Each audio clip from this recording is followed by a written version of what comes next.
Listos. Bueno, muchas gracias por esta invitación, gracias a ustedes por su presencia. Pero Doc, yo lo tengo que presentar. Ah, bueno, presente. Bueno, ustedes ya le conocen, el doctor es el doctor Eduardo Arizaga. ¿Ya estamos? Ya estamos, perfecto. El doctor es el doctor Eduardo Arizaga, él es director del Departamento Científico, neurólogo, docente de varias universidades, por ahora de la Universidad San Francisco de Quito. Y bueno, está con nosotros para darnos la conferencia Comunicación Efectiva en la Familia, que como decía mi compañera Adriana, es sumamente importante. Todos estamos aquí por una causa, somos padres y madres, ¿verdad?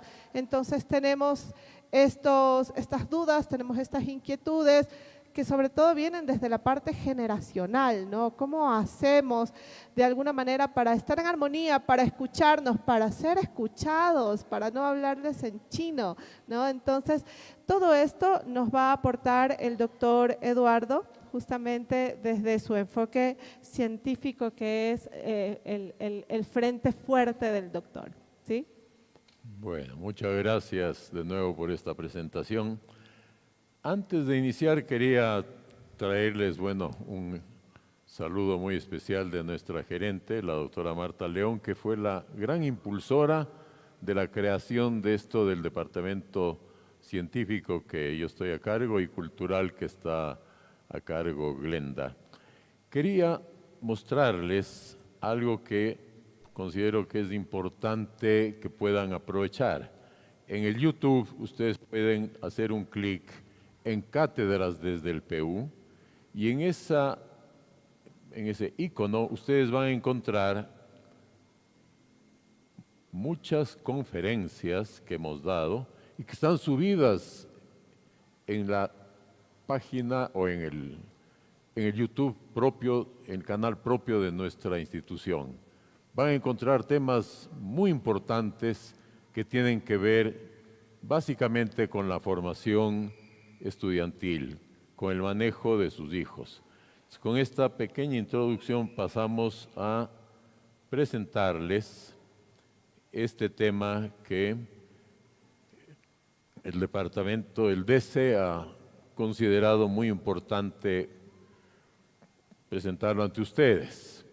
Y se refiere a la comunicación asertiva en el seno familiar y qué estrategias para lograr aquella circunstancia.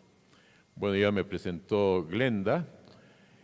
Los objetivos son pues muy claros. Motivar el amor a la ciencia, a la cultura y al deporte en sus distintas manifestaciones. Desarrollar estrategias para mejorar la enseñanza y el aprendizaje. Difundir el conocimiento científico, tecnológico y cultural a toda la comunidad educativa. ¿Cuál es nuestra meta? Que los padres de familia, los profesores, a través de este conocimiento, junten sus esfuerzos para lograr que niños, adolescentes, jóvenes sean felices, inteligentes, exitosos y capaces de resolver los problemas que se les van presentando a lo largo de la vida. ¿Cuál es una sociedad ideal? Pues el recurso más importante de la sociedad es el ser humano. Y de háganme caso porque yo me dedico a eso, el cerebro del ser humano. Es una indispensable tarea del tejido social el saber cuidar, cultivar y mantener sano el más importante de nuestros elementos de la vida, que es nuestro cerebro. Y este es el gran invitado de la sociedad. El papel es muy importante y trascendente en una sociedad ideal, el de los padres, porque de ellos, de ustedes, dependerá en buena parte cómo el cerebro de sus hijos organiza sus conexiones. Y es interesante señalar las graves, a veces, consecuencias que ocurren cuando por ignorancia no se cuida apropiadamente el cerebro. Y eso lleva a un riesgo, que es el que el cerebro aprenda de manera equivocada. Y las consecuencias de esos errores en el aprendizaje son múltiples. La agresividad, el déficit del lenguaje, las distintas drogadicciones, las tendencias al suicidio que están tan incrementadas últimamente, y enfermedades a las que yo me dedico y que, háganme caso, están casi convirtiéndose en una epidemia. La depresión, la ansiedad, las crisis de pánico, otras enfermedades psiquiátricas, disfunciones del sistema inmunológico, lo cual lleva a la aparición luego al cáncer, a la diabetes, a distintas enfermedades inmunológicas. ¿Cómo lograr esta comunicación, esta sociedad ideal? Pues el mecanismo que resulta muy beneficioso es el que ya se señaló, el de la comunicación asertiva en el seno de la familia. Y esta permite a los miembros de una familia dialogar con respeto, expresar cada uno sus opiniones, siempre tolerando los sentimientos, criterios e ideas de los otros. La persona asertiva expresa sus opiniones de manera firme. Es una de las cualidades de esta comunicación. La exposición debe ser clara, concreta, breve y debe transmitir confianza en sí mismo. Es indispensable la autoestima, que debe acompañarse siempre del respeto a los otros. ¿Qué ventajas tiene esta comunicación? Pues mejora la habilidad para comunicarse. Se toman mejores decisiones, sea para la familia y luego para la sociedad, para las empresas. El resultado positivo es que se construyen relaciones familiares muy estables y eso se refleja luego en mejores relaciones sociales y laborales. Es decir, todos ganan. La primera pregunta que nos viene a la mente para lograr este gran objetivo, construir una sociedad ideal, exitosa, trabajadora y correcta, que evite los riesgos del mal aprendizaje, ¿cuál es esa pregunta? ¿Cómo reconocer las formas en que los padres pueden generar una comunicación asertiva con sus hijas y sus hijos? La pregunta es pertinente porque es una experiencia común que ocurre en distintas familias. Es real que se pierde la comunicación apropiada entre padres e hijos y ustedes seguro que muchos lo experimentarán en sus hogares. Se hace más evidente el distanciamiento en la preadolescencia, en la adolescencia y al inicio de la juventud. En caso de no cuidar esta comunicación, pueden romperse o afectarse los vínculos familiares para el resto de la vida. Y eso es desastroso desde el punto de vista de la sociedad. ¿Por qué se pierde la comunicación entre padres e hijos? Y esto es muy interesante que me entiendan. Porque hay cambios importantes en la conexión entre las neuronas. El paso de la niñez a la vida adulta ocurre a lo largo de un largo periodo que llamamos la adolescencia, que empieza entre los 10, 12 años y háganme caso, termina recién cerca de los 30 años, cuando la región prefrontal, la más importante, donde se encuentran el asiento de las cualidades que hacen la esencia del ser humano, recién allí se logran madurar apropiadamente. El lóbulo prefrontal alcanza su maduración plena cerca ya de los 30 años. Por lo tanto, estamos hablando de por lo menos 20 años de dificultades en la comunicación dentro de la familia. Es indispensable entonces para afrontar la vida como adultos rehacer las conexiones neuronales. El desafío trascendente es mantener la unidad de la familia. ¿Cómo entender lo que ocurre en el cerebro de la adolescencia? Para eso es indispensable revisar el tema de la plasticidad cerebral, las ventanas de oportunidad. Esto quiere decir que a lo largo de la vida, incluida las últimas semanas de la vida intrauterina, el cerebro tiene en ciertas épocas de la vida una capacidad gigantesca que llamamos plasticidad cerebral, durante las cuales esas neuronas están ávidas por aprender todo lo que se les presente, lo bueno y desgraciadamente también lo malo. Eso es la adolescencia, y en ella ocurre la enorme, hermosa cosa de que se conectan entre ellas con trillones de sinapsis, múltiples cosas que terminan dándole el enorme cúmulo de conocimientos a un ser humano. Y para eso se tiene las neuronas.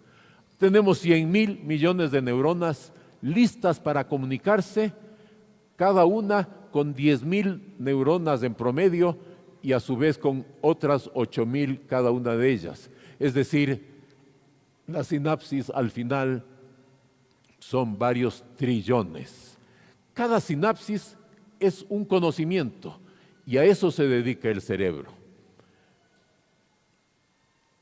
¿Qué quisiera explicarles? Algo muy importante. Durante la niñez, desde el nacimiento, la madre, el padre, la familia que rodea al niño, a la niña, le llena de mimos, de estímulos, y eso va desarrollando múltiples cualidades, entre ellas una crucial que es el lenguaje. Hay una enorme comunicación entre la madre, por ejemplo, y sus hijitos. Y ahí viene un problema que les voy a comentar luego, que va a ocurrir durante la adolescencia. Quiero decirles que la adolescencia es la mayor fase de desarrollo en que el cuerpo, el cerebro, la mente y la conducta del niño progresan hacia el estado de adulto. Pero aquí viene lo difícil. Es indispensable crear nuevas sinapsis que le permitan afrontar la vida adulta. ¿Cómo se puede recuperar esta comunicación intrafamiliar? El papel crucial es la comunicación asertiva. Debe existir un entorno positivo en el hogar. Pero hay múltiples enemigos en el mundo moderno. Entre ellos, uno difícil que es la fractura de la unión familiar, incluyendo ahora la dolorosa migración tan abundante en esta época desde nuestro país. También la brecha generacional se hace evidente. La situación económica y la grave inseguridad conspiran también para esta comunicación apropiada. Y algo que es crucial, tiene que haber un buen ejemplo en las casas. Tiene que estar libre de adicciones ese hogar para que los niños, las niñas, los adolescentes no aprendan cosas que les va a hacer grave daño. Y quisiera mostrarles un pequeño ejemplo de la complejidad del lenguaje. Y ahí tienen ustedes, vean, primero el individuo va a escuchar lo que se está diciendo, lo que yo le estoy hablando en este momento.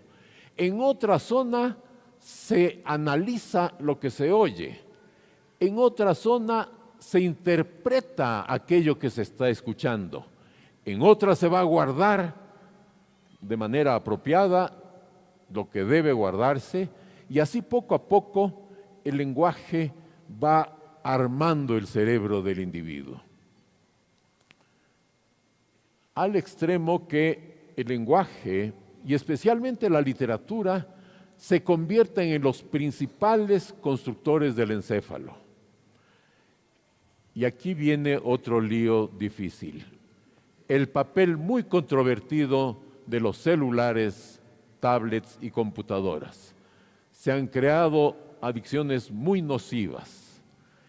¿Y por qué quiero hacer énfasis en esto? Porque la literatura es el principal constructor del encéfalo. Y al desaparecer la literatura, la lectura de los hogares de nuestra patria, eso redundará en lo que estamos viendo actualmente, en que el Ecuador esté a la cola del desarrollo de los países que nos rodean. Y en gran parte es porque no estamos cultivando el cerebro. Nuestras cifras son desastrosas. El 30% de la población no lee nada. Y del 70% que lee medio libro por año. Entonces ustedes ya se darán cuenta lo grave que significa para un cerebro si yo les digo que el principal constructor del encéfalo es la literatura. Porque a través de ella uno puede conocer muchísimas personalidades, puede irse hacia el pasado y entenderlo a cabalidad, puede vivir el presente, puede adelantarse con la ciencia ficción, por ejemplo, al futuro. Es decir, es indispensable tener claro que en la comunicación asertiva dentro del hogar se rescate el papel de la literatura en la vida familiar. Yo les decía que el niño, la niña ha formado su cerebro en base al amor de su familia, pero eso copa muchas de las sinapsis cerebrales y va a llegar un momento que es duro de aceptar, en que el mismo cerebro, algo que descubrió un español del Río Ortega, ganó el premio Nobel en el año 1932 por esto, se realizará una poda cerebral de todas estas sinapsis que rodearon la vida del niño y de la niña. ¿Por qué es indispensable eso? Porque tienen que crearse nuevas sinapsis que le permitan llevar ya una vida ya como adulto. Y ahí viene a veces el grave divorcio que ustedes perciben en la vida intrafamiliar. Va a haber unas señales que les alerten a ustedes de que ya está ocurriendo esto, de que el adolescente, a veces los preadolescentes, empiezan a alejarse de su familia porque tienen que estar preparando nuevas sinapsis para afrontar la vida de adultos. ¿Cómo detectar estos pequeños síntomas? Pues el chico, la chica, se encierra en su cuarto. Ya no quiere compartir con la familia. No escucha, no obedece. Y aquí viene algo que es duro de entender. Tendrá sordera ante las frases de los padres, de los profesores, de los médicos, de los psicólogos.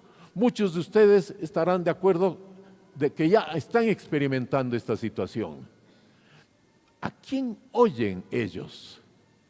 ¿A sus pares, es decir, a sus compañeros? Y desgraciadamente a voces extrañas, a voces de desconocidos. Y ahí comienzan problemas también graves, que luego analizaremos, pero que tienen que ver, por ejemplo, con frases que se sueltan a nivel de los adolescentes que dicen que, por ejemplo, las drogas es la mejor manera de llevar la vida exitosa.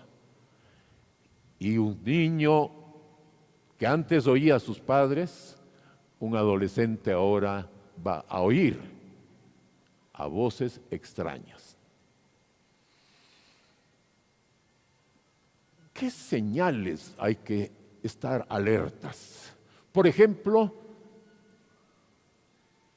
el chico o la chica empieza a usar solo unos buzos con mangas largas.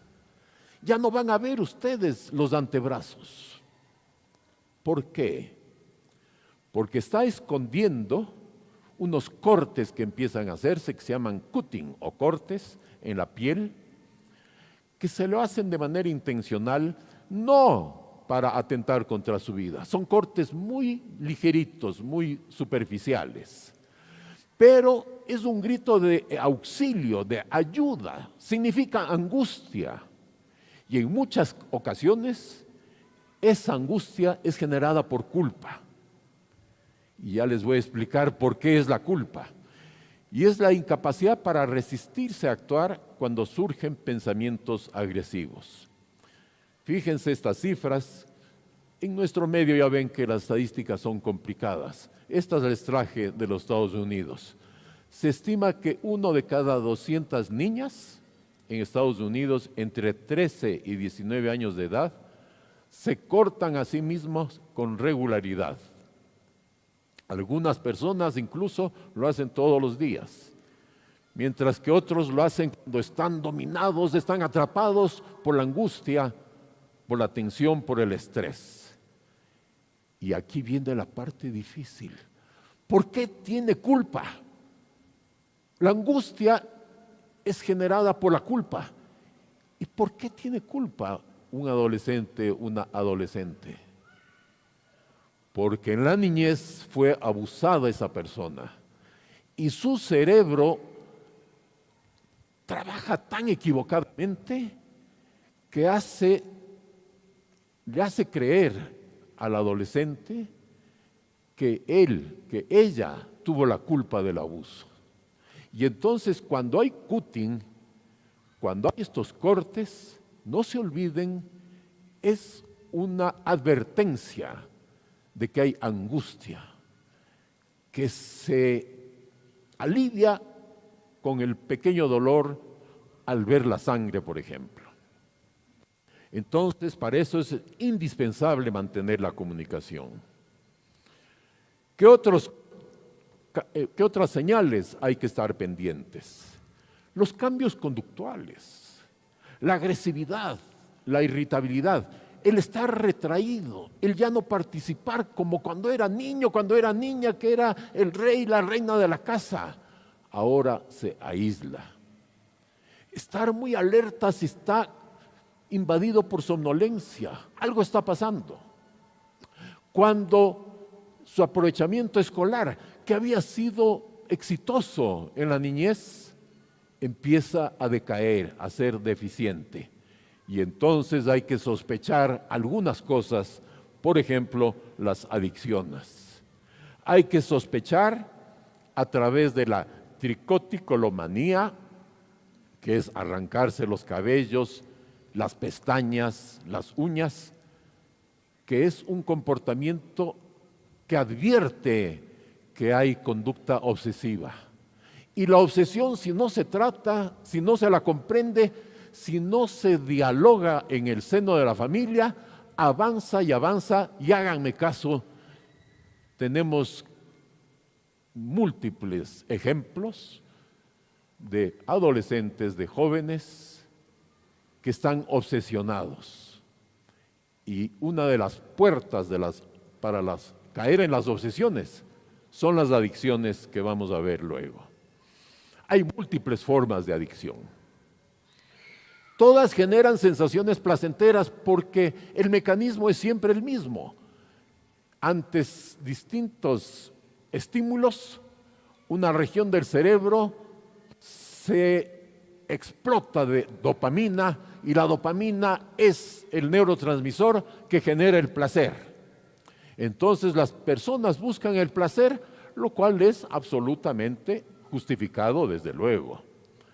Pero se convierte en un trastorno grave cuando es algo que domina todo el día, toda la noche de la persona.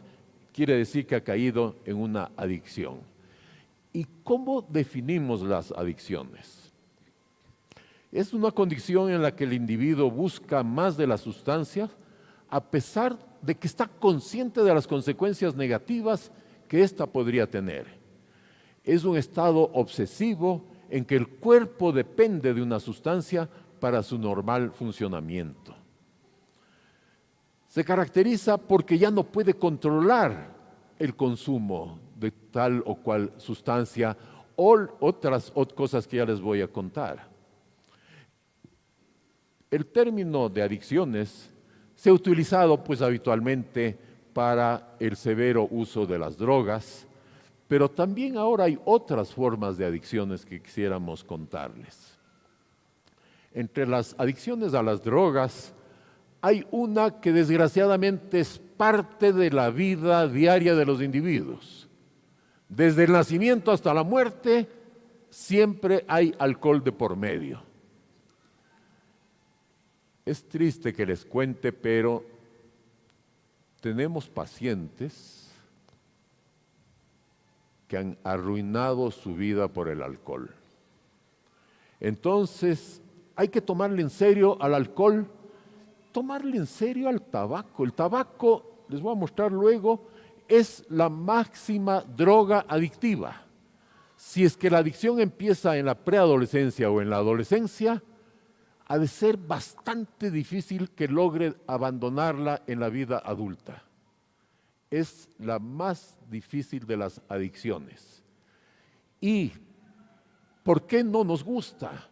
Porque la adicción al tabaco tiene por lo menos 10 veces más casos de algo que no suena así muy feo, que se llama síndrome de ansiedad generalizada. Háganme caso. El síndrome de ansiedad generalizada tiene como máximo exponente la crisis de pánico, una sensación de espanto para la persona. Y en eso el tabaco tiene un papel crucial. Ahora, desgraciadamente, dentro de las drogas legales está el cannabis. No quisiera extenderme mucho, pero ojalá me hagan caso porque yo soy neurólogo. Es una barbaridad el uso del cannabis en todas las circunstancias. Y las otras drogas, la cocaína, los opioides. Desgraciadamente, en el caso del fentanilo, de la oxicodona, de la hidrocodona, motivados por la pésima actuación de médicos. En Estados Unidos, el tema del fentanilo tiene atrapado a 5 millones de personas, que más o menos para este año 2023 que acaba de pasar, tiene casi ya 130,000 muertos. 120,000 en el 22, 100,000 en el 20, 5,000 en el 2005. Ahora 130,000 muertos por fentanilo. Entonces, son drogas que ya están entrando en nuestro medio, a veces con una cara muy fea que se llama carfentanilo, que es un derivado del fentanilo que es extremadamente letal. También hay las drogas sintéticas, los alucinógenos, como el éxtasis, que son derivados de la anfetamina, drogas psicodélicas. Es decir, cuando ustedes vean que hay trastornos conductuales, que hay somnolencia, que hay cambios en el aprovechamiento escolar, piensen que puede haber de por medio adicciones. Hay distintos usos de drogas. Por ejemplo, los médicos recetamos medicinas que son potencialmente adictivas, como los benzodiazepínicos, unas que son muy útiles, como los antidepresivos. Usamos anfetaminas, pero porque sabemos cómo usarlo, por ejemplo, en el trastorno del déficit de la atención con hiperactividad. Pero en otras ocasiones la actividad médica ha sido desastrosa, como la que les comento con el tema de los opioides en los Estados Unidos. ¿Qué otra adicción hay ahora que es muy lamentable? Quisiera invitarles mañana en la hora 25, que es un programa que hay en Teleamazonas, que desgraciadamente es muy tarde, a las 10:30 de la noche. Yo estoy invitado como neurólogo para hablar del tema de la adicción a las redes. Es trágico porque fíjense que vivimos el momento más extraordinario de toda la historia de la humanidad. Yo aplasto en este botoncito azul y tengo todos los conocimientos de las ciencias, de la cultura, del arte, de la tecnología en un instante. Podríamos hacer la prueba y ver Google qué pretencioso es. Pongo, por ejemplo, Alzheimer y en 0.36 de segundos salen 800 millones de artículos. Es decir, jamás la humanidad ha vivido un momento más espectacular que nos pone todas las ciencias, las artes, la cultura en nuestras manos. Esta es una excelente noticia. Pero desgraciadamente se está utilizando de manera equivocada. Hay una adicción a las redes, que es común también en los adultos. Entonces, el mal ejemplo viene de la casa. Los niños, las niñas aprenden esta adicción a las redes porque ven esa actividad dentro de su hogar. ¿Y por qué es malo? Porque se destinan, cuando ya caen en la adicción, se destinan muchas horas a esto. Por ejemplo, veía el otro día un joven obsesionado porque tiene una enfermedad muy mala que se llama esclerosis múltiple, que por suerte en nuestro país es muy rara. Pues él estaba obsesionado de que tenía esto, indagando cómo llegó a un cuadro de obsesión. Es porque cuando ya se acuesta la familia, a las 10, 11 de la noche, se mete en las redes a una cosa que se llama juegos en redes. Y eso es extremadamente adictivo porque resulta muy atractivo desde luego para la persona, pero se destinan 6, 7, 8 horas para poder cumplir con estos juegos que te combinan con 100, 200, 300 personas en distintas partes del mundo. Entonces, la adicción a los juegos en redes, hay que estar muy alertas. Para eso es la comunicación asertiva, para que en un ambiente de camaradería dentro del hogar, uno pueda conversar con sus hijos, con sus hijas sobre este tema. Otro tema muy difícil. Hay acceso irrestricto actualmente a páginas de pornografía. Podríamos mostrarles aquí, aprovechando el internet.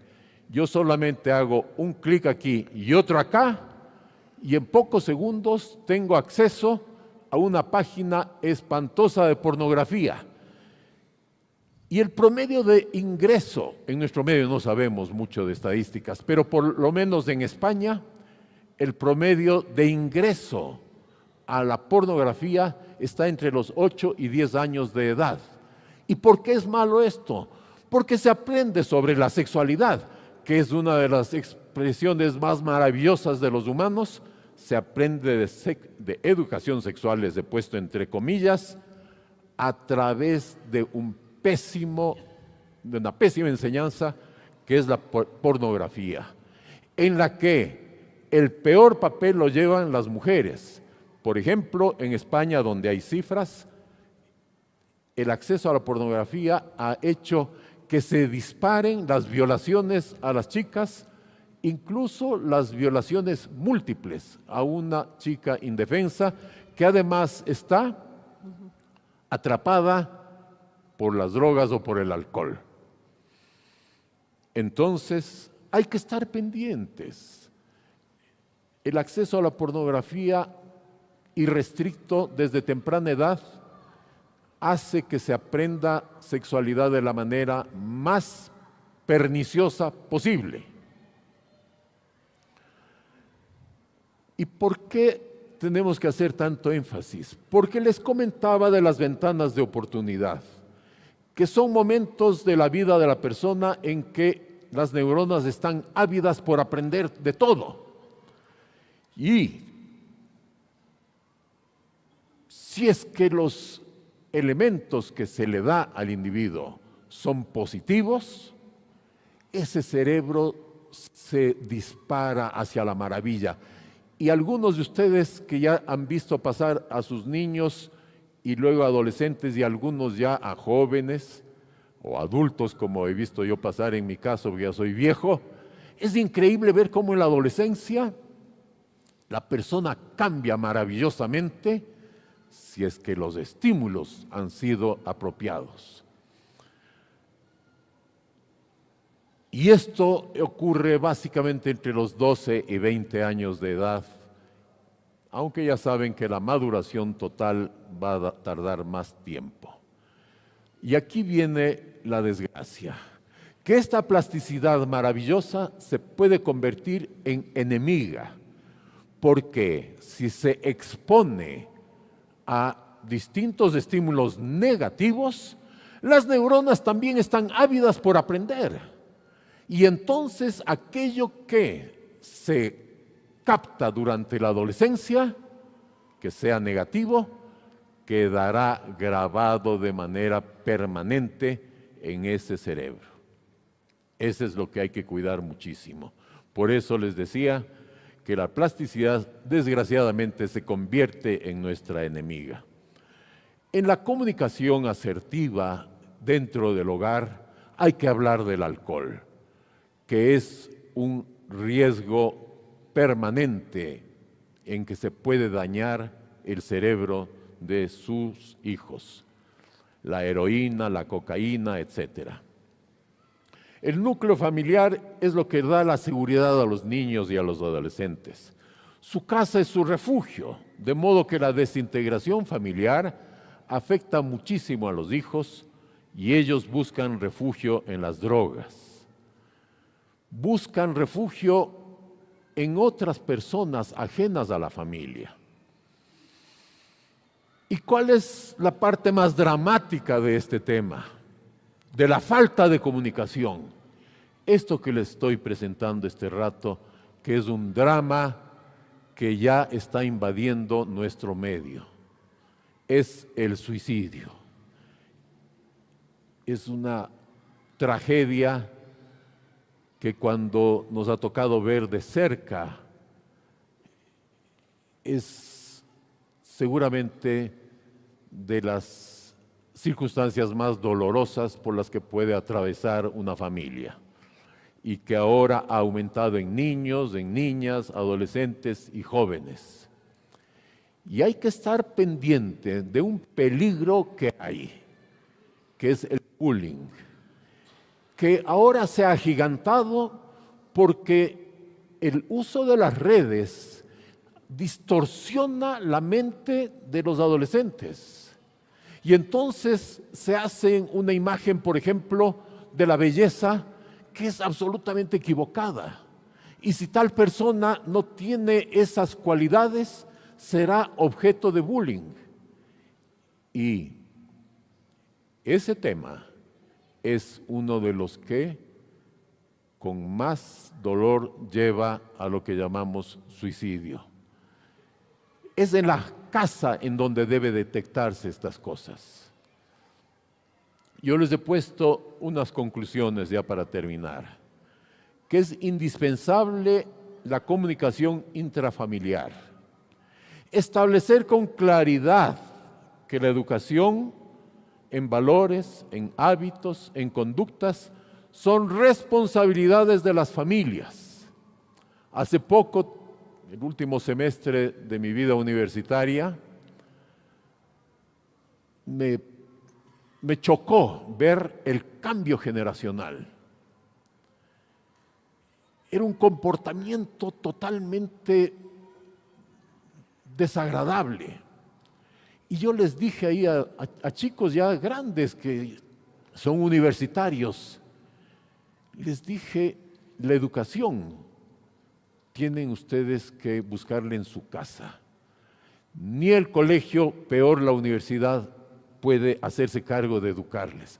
La educación es patrimonio, la educación en valores es patrimonio de las familias.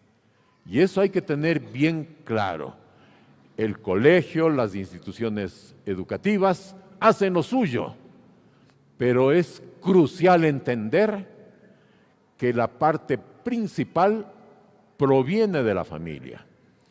Y para eso hay que mantener un control permanente del comportamiento de los niños, de las niñas y adolescentes, les decía, como conclusión, estar alerta a lo que nos decía la directora del DECE, a ese lenguaje, no el verbal, ese lenguaje que es gestual, que es de conducta. Hay que estar alertas, tienen que aprender ustedes a leer las expresiones corporales de sus hijos y de sus hijas para detectar que están atravesando por situaciones difíciles, para poder actuar de inmediato si se detectan cambios conductuales o de aprovechamiento escolar. De esta manera quería presentarles yo este tema que espero haya podido llegar en profundidad hacia el seno de las familias, para que todos podamos tener un futuro, un país lleno de alegría, de buenos resultados, de ciencia y tecnología que ahora está al alcance de todos. Quisiera decirles al final una cosa que es dura, pero que es real y que por lo que es cierto es mejor decirles. Muchos pensadores, y hay uno que es ahora muy conocido que se llama Yuval Noah Harari, el autor famoso del libro que se llama Sapiens. Él y muchos otros pensadores plantean que en pocas décadas, 2, 3 décadas más, el 90% de la población serán useless, es decir, sin ninguna utilidad en una sociedad. ¿Quiénes van a estar en ese 10%? Los que aprovechen la tecnología. Vean, por ejemplo, la maravilla que se llama ChatGPT, salido al mercado en noviembre del 2022 y que ahora ya tiene una maquinaria mucho más poderosa que se llama ChatGPT Turbo. Y hay dos caminos. Uno, el estudiante que usa el ChatGPT, por ejemplo, para hacer un deber, una monografía.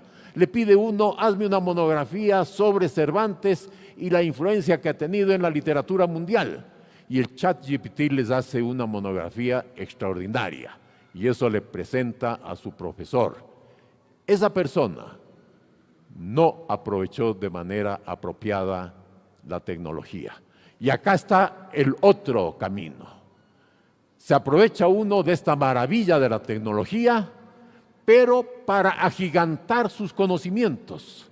Y podemos regresar, por ejemplo, a 100 años atrás, 120 años atrás, cuando Albert Einstein, en el año 1905, en un solo tomo de la revista que se llama Física, en alemán, publicó 4 papers, 4 artículos fundamentales para lo que luego ocurriría a lo largo del siglo XX. Ahí estaba toda la ciencia resumida. Y él dijo una frase fantástica, porque todo el mundo se quedó maravillado cuando leyó la ley de la gravedad especial, que daría luego, años más tarde, paso a la ley de la gravedad general, la ley del movimiento browniano, sumamente importante para una serie de cosas. Todo el mundo que abrió de la física cuántica para entender muchas cosas del universo. Y cuando le decían a él, ¿cómo hizo usted? Él dijo lo que yo quisiera ahora comentarles. Lo único que hice fue pararme en los hombros de los gigantes que me precedieron, que eran Newton, era Max Planck, Niels Bohr. Él se paró en esos hombros de gigantes y pudo ver hacia el futuro. ¿Qué proponemos ahora con la tecnología? Que no estén en este otro campo sus hijos, en el del facilismo, sino que aprovechen la maravilla de la tecnología para subirse en estos hombros de gigante que nos presta ahora la ciencia y poder tener un destino extraordinario, que es lo que todos deseamos para nuestros hijos. Y muchas gracias por su atención.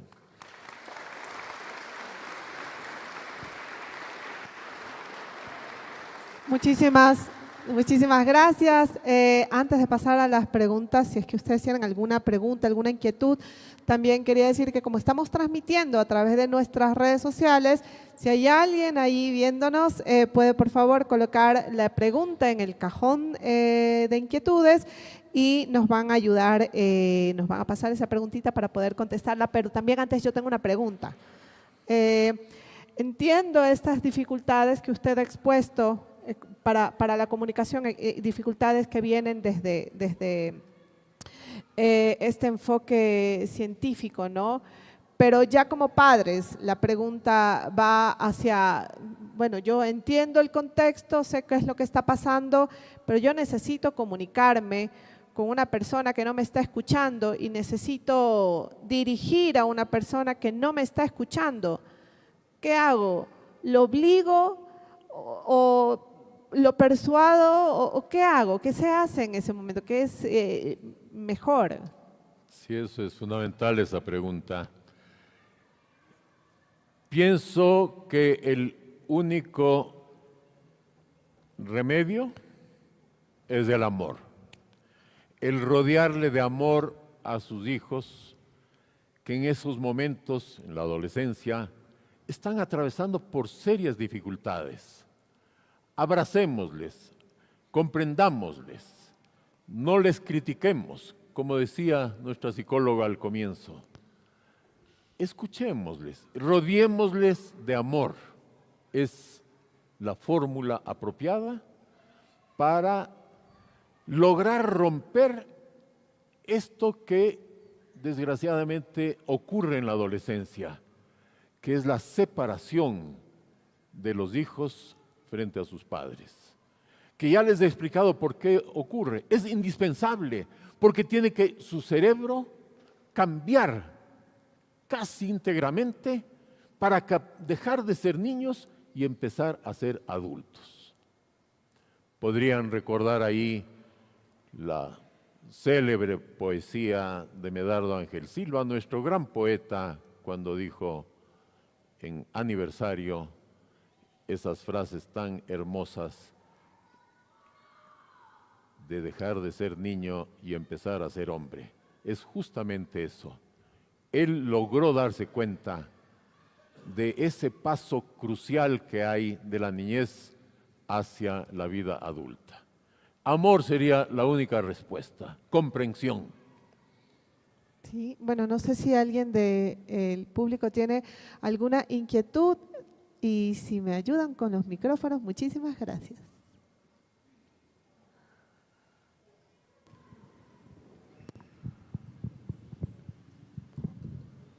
Hola, buenos días. Una pregunta, doctor. ¿Azúcar va a afectar también para un niño chiquito como una adicción? ¿La qué, perdón? Azúcar. Azúcar. El azúcar. Eso que quiero saber. El azúcar y...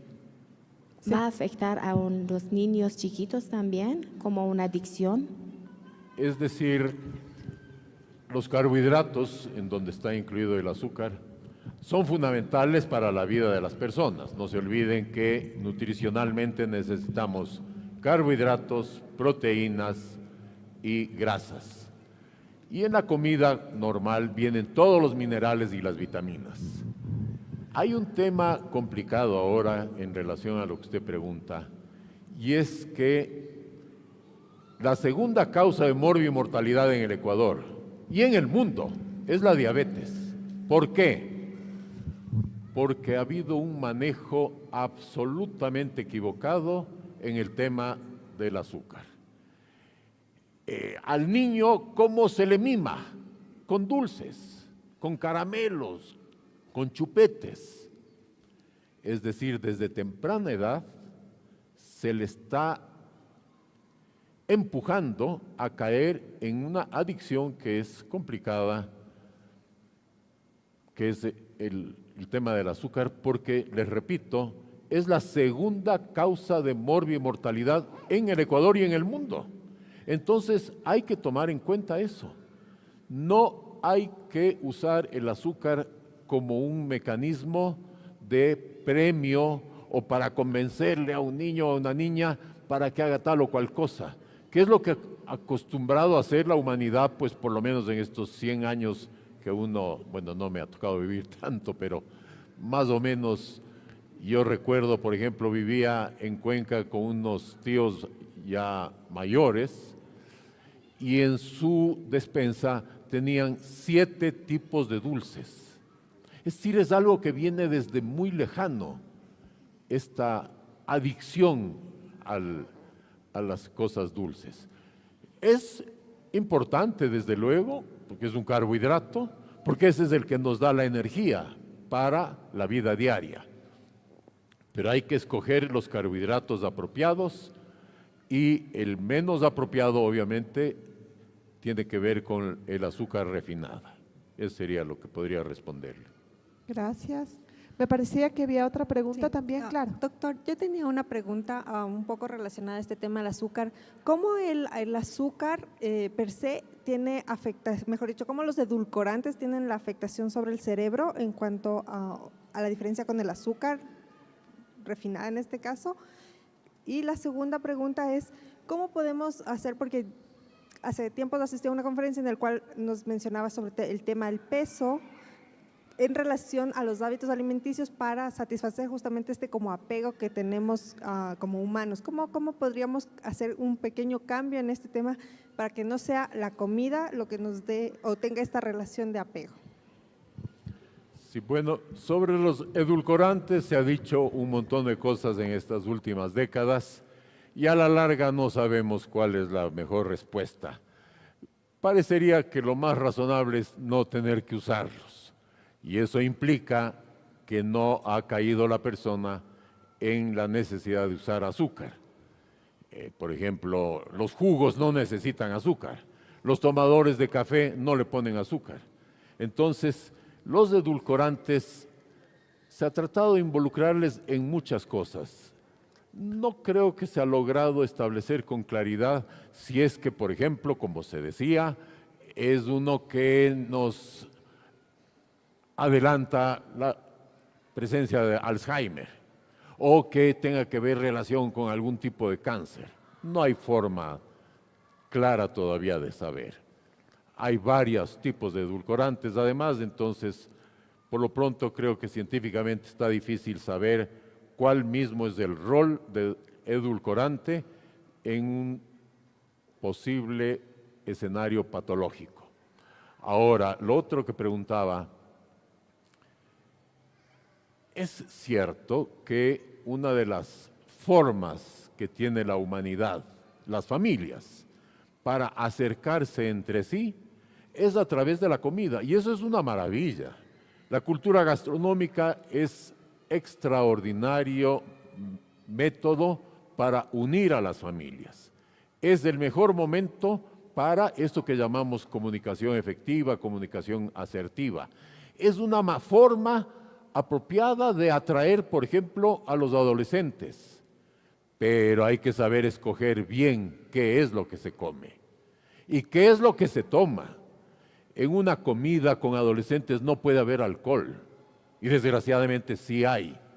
En una comida con adolescentes tiene que haber un equilibrio apropiado entre proteínas, grasas y carbohidratos. Y desgraciadamente nuestra comida, la especial, la del domingo, no es la mejor. Digan ustedes, la entrada es una empanada de morocho que es riquísima, pero es un carbohidrato. Un buen locro es la sopa y es un tremendo carbohidrato. Y el segundo es arroz, que es una maravilla, con plátanos fritos y con lentejas. Ya vamos en 5 carbohidratos y tal vez una proteína.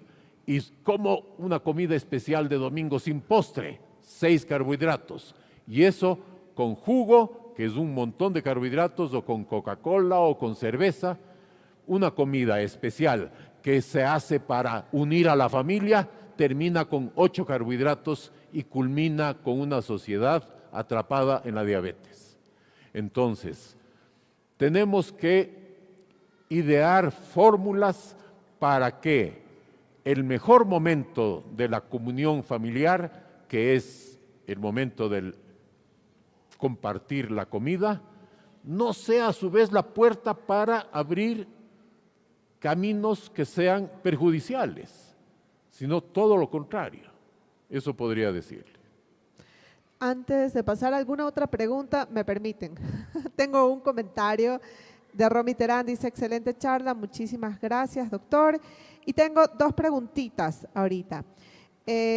Primero, si se está utilizando CBD en gotas que ponen en los alimentos, ¿esto está clasificado como una droga?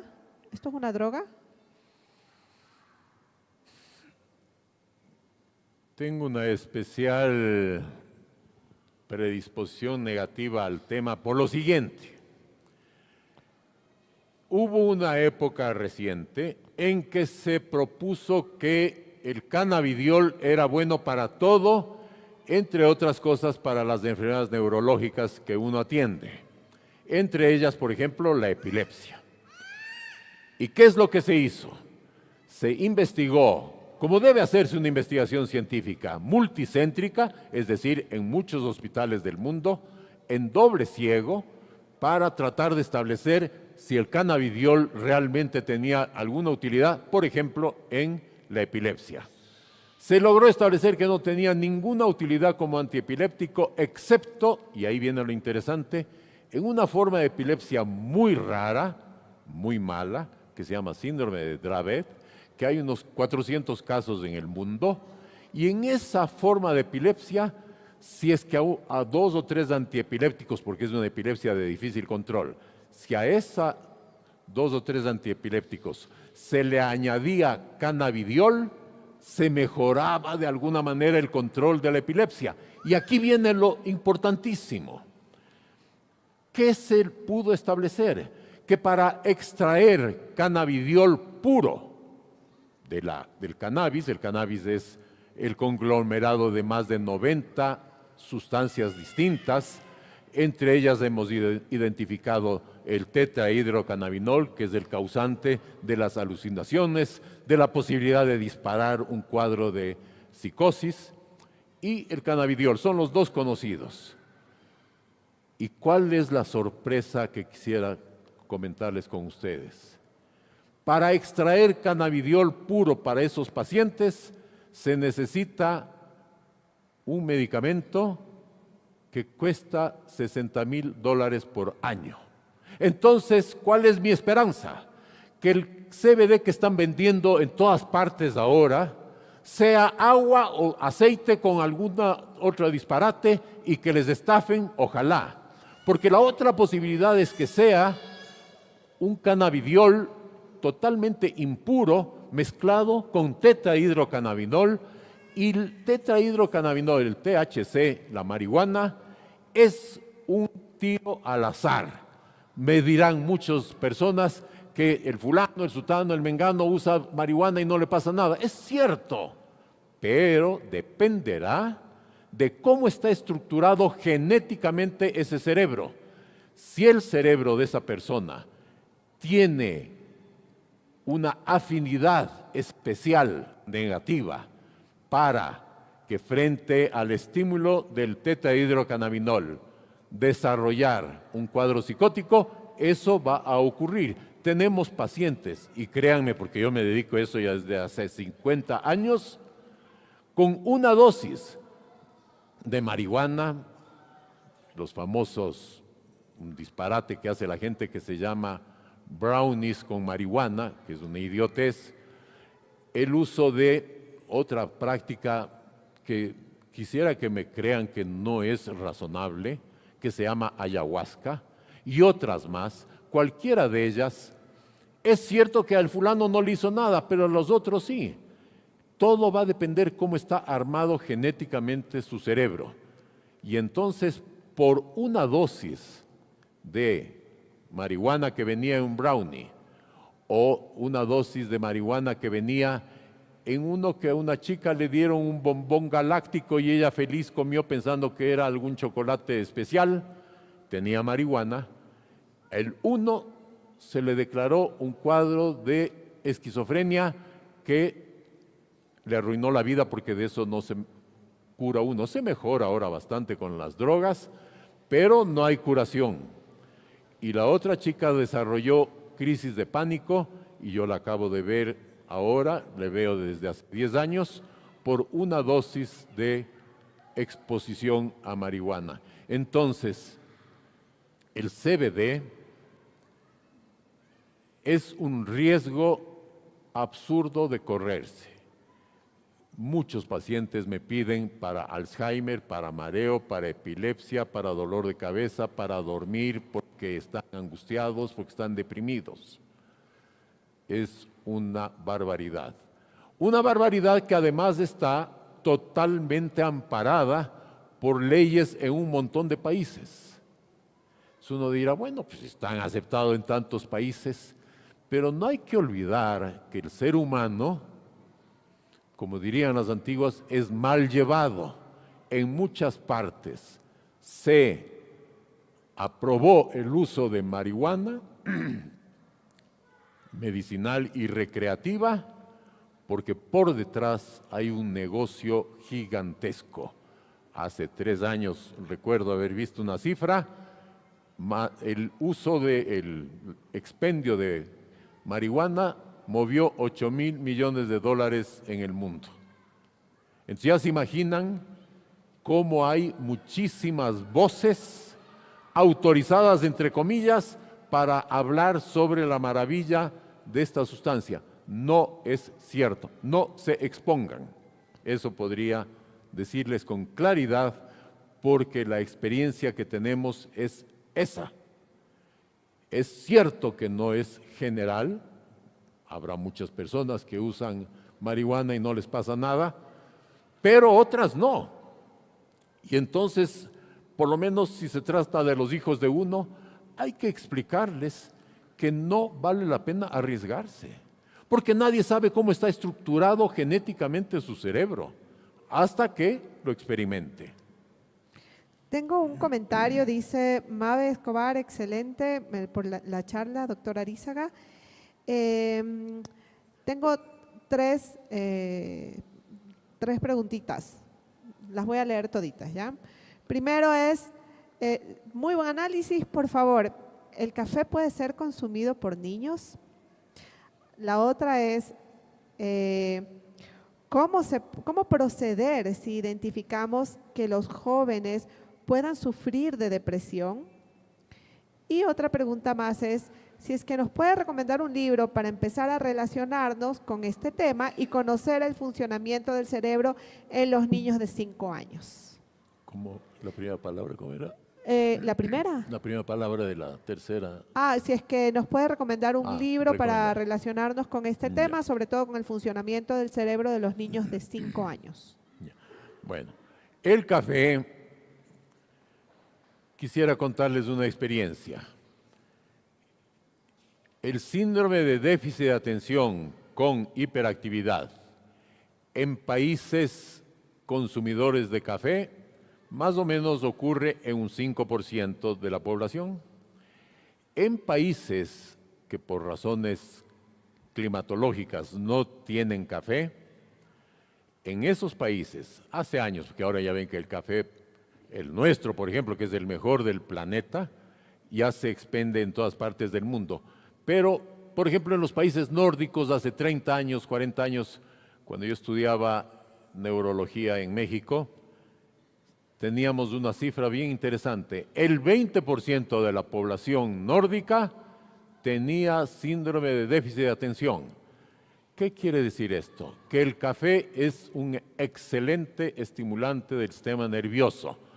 ¿Cuál es la recomendación? Pues que se use como todo con moderación.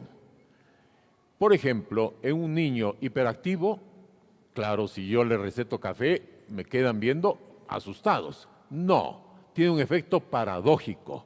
El café en un hiperactivo con déficit de atención tiene un efecto paradójico y más bien le va a ayudar. Entonces, déjense llevar por el deseo del niño o de la niña. A los niños no les gusta el café, pero si este o a esta le gusta, háganle caso. ¿Por qué? Porque intuitivamente se da cuenta que su trastorno de atención se mejora con el café. Entonces, la respuesta es, démosle café a aquellos niños o niñas que quieran tomarlo. Otros niños no les gusta. Es difícil que a un niño le convenzan de tomar café sin azúcar además.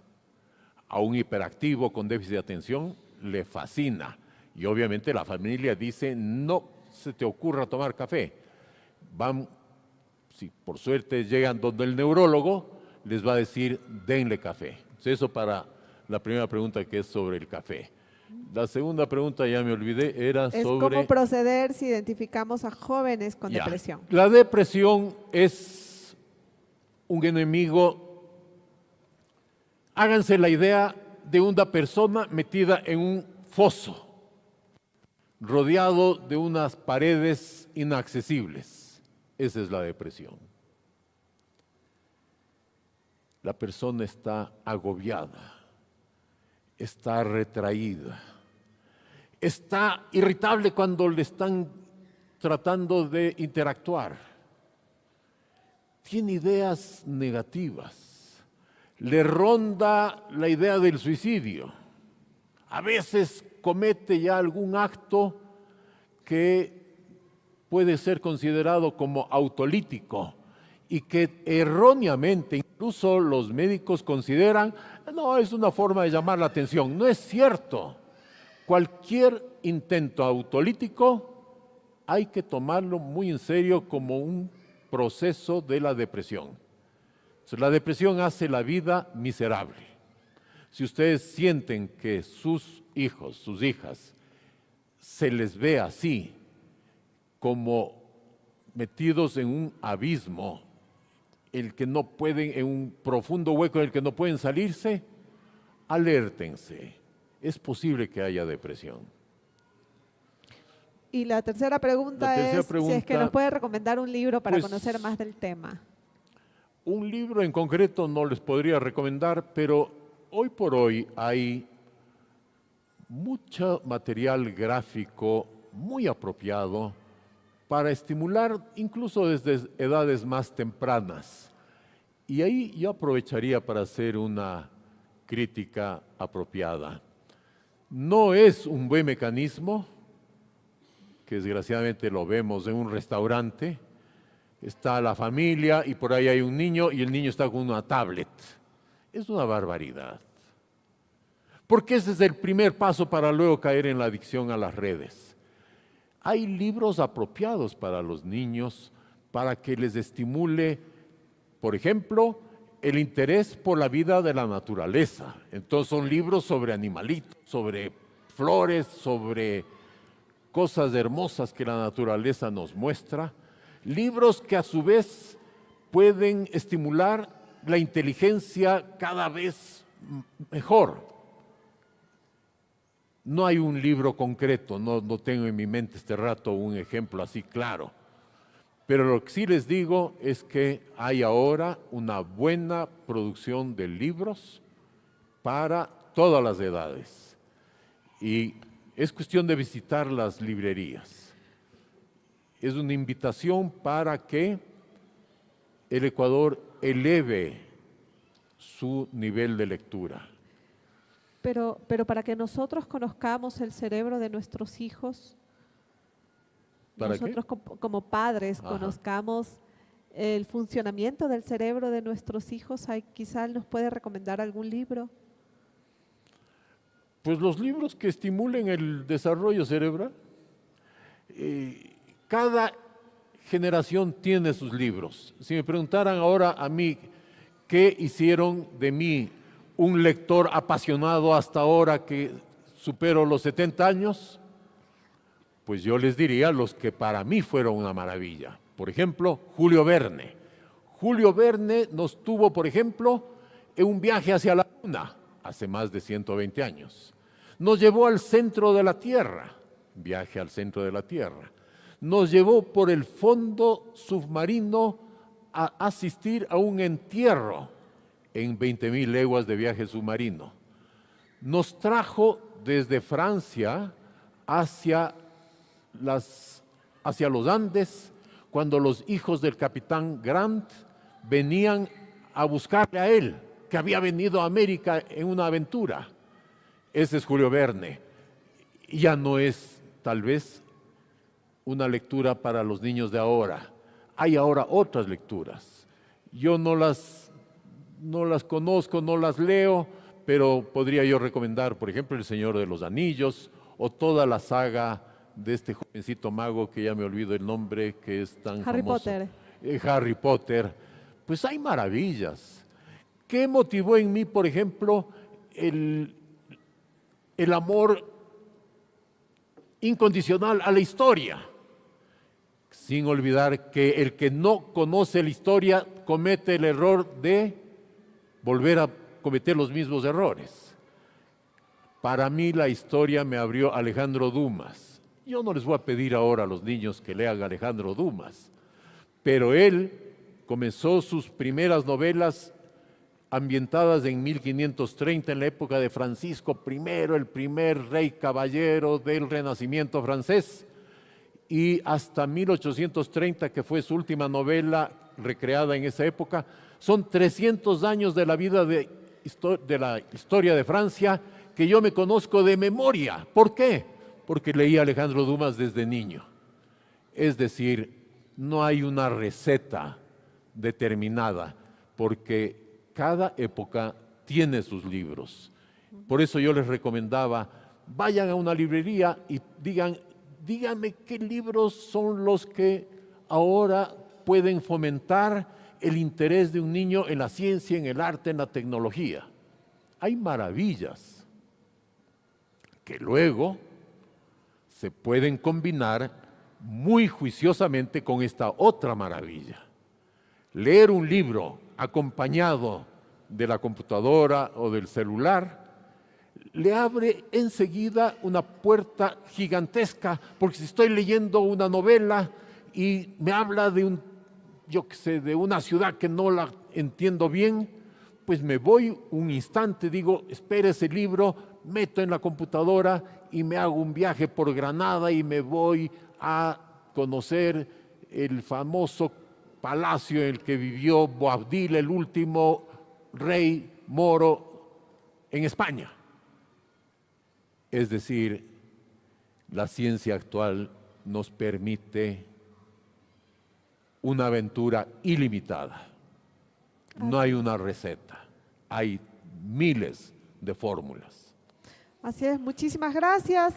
En honor al tiempo, vamos a dar por terminada la conferencia. Si alguien tiene alguna inquietud o alguna pregunta, estamos abiertos. Aquí está el doctor a contestarlo de manera personal. Y pasamos ahora a la entrega de libretas. Muchísimas gracias por su asistencia. Buenos días.